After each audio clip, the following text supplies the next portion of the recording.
Good evening, sir. I'm Samsudin in Mabdol, BS Agrib 1A. Communication is the exchange of information, ideas, feelings between individual, groups, or organizations. It is the key to understanding each other, to build trust, and to resolving conflicts. Effective communication is what set apart successful teams, happy families, and strong communities.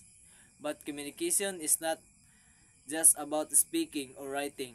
It is also about listening, observing, and understanding. It is about being aware of the nonverbal cues, the tone of voice, and the body language that can convey just as much information as the words themselves.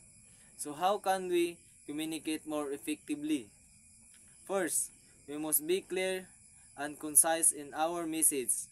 We must avoid using jargon or technical terms that may be unfamiliar to our audience. Second, we must listen actively and empathetically. We must give our full attention to the speaker, avoiding distraction and interruptions. Third, we must be aware of our nonverbal communication. We must be mindful of our body language, our facial expression, and our tone of voice. Finally, we must be open to feedback and willing to adapt our communication style to different situations and audiences.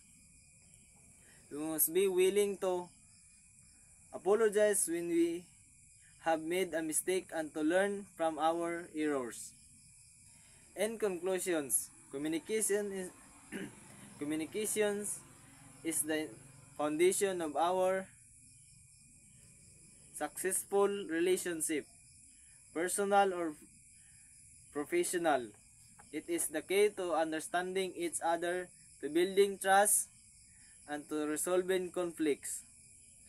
By being clear and concise, listening actively and empathetically, being aware of our nonverbal communication, and being open to feedback, we communicate more effectively and build stronger, more meaningful relationships. Thank you.